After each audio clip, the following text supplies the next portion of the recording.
안녕하세요. 오늘은 4월 3일 월요일입니다. 오늘은 마태복음 26장 57절에서부터 75절까지를 본문으로 큐티 가이드를 시작하겠습니다.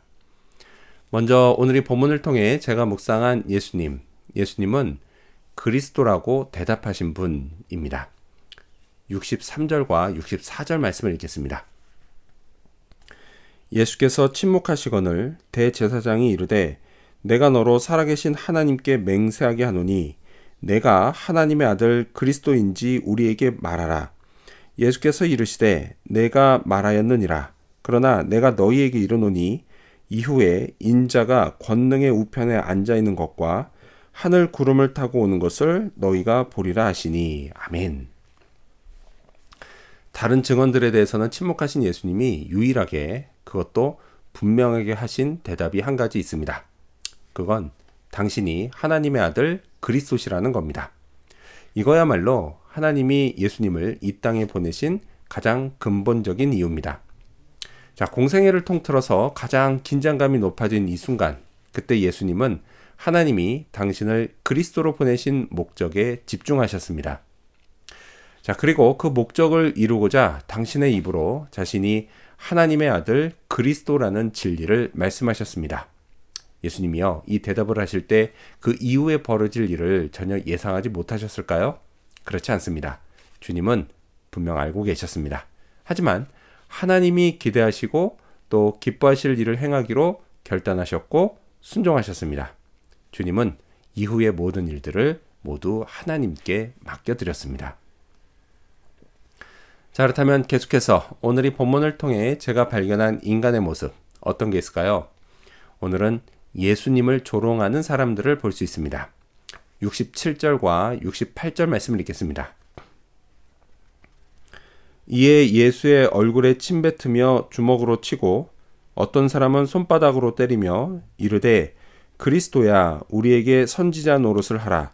너를 친 자가 누구냐 하더라. 예수님이 그리스도시라는 건 진리입니다. 진리는 영원히 변치 않는 완전한 말씀입니다. 자, 하지만 진리를 들은 사람들의 반응은 조롱이었습니다. 예수님의 얼굴에 침을 뱉고 주먹으로 때리고 따귀를 날렸습니다. 진리의 말씀을 하셨을 뿐만이 아니라 태초부터 계신 진리이시고 또 자신들을 구원의 길로 인도하실 유일한 그리스도를 조롱했던 겁니다. 어떻게 그럴 수 있을까요? 또한 그들은 그리스도의 능력도 조롱했습니다. 선지자 노릇을 하라 라고 하는 건 누가 너를 때렸는지 맞춰봐라 이런 뜻입니다. 이로 보아서요, 예수님은 이때 한두 명이 아니라 많은 사람들에게 둘러싸여 집단 린치를 당하고 계셨습니다. 그들은 전지하신 하나님의 능력도 조롱거리로 삼았습니다. 자, 한편 만일 제가 그 자리에 있었다라고 한다면 저는 안 그랬을까요? 아닙니다. 사실 저들의 모습이 곧 저의 모습인 겁니다.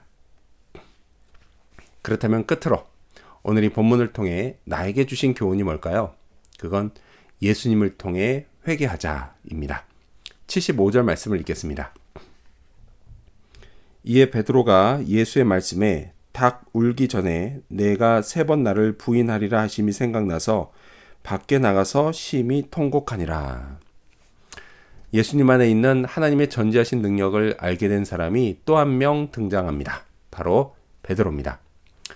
그는 예수님의 말씀이 생각났습니다. 그분이 전지하시다는 사실을 깨달았습니다. 그리고 자신의 믿음이 얼마나 연약한지도 깨달았습니다. 예수님을 결코 버리지 않겠다라고 큰 소리 쳤지만 그건 호언장담에 불과했다는 사실을 깨닫고 베드로는 심히 통곡하며 죄를 회개했습니다. 저는요, 예수님이 그리스도시라는 진리를 수없이 들었습니다. 또요, 전지하신 하나님이시란 진리도 제 머릿속에 꽉 박혀 있습니다. 하지만 그렇다고 해서 제가 항상 이에 걸맞는 믿음의 반응과 순종을 하는 것은 아닙니다.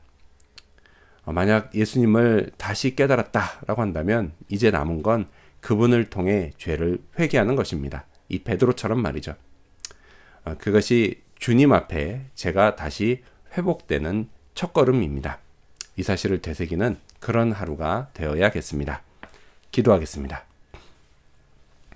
그리스도이신 예수님, 당당하게 자신의 정체를 말씀하신 예수님, 그 진리를 제가 늘 잊지 않게 하여 주시옵소서.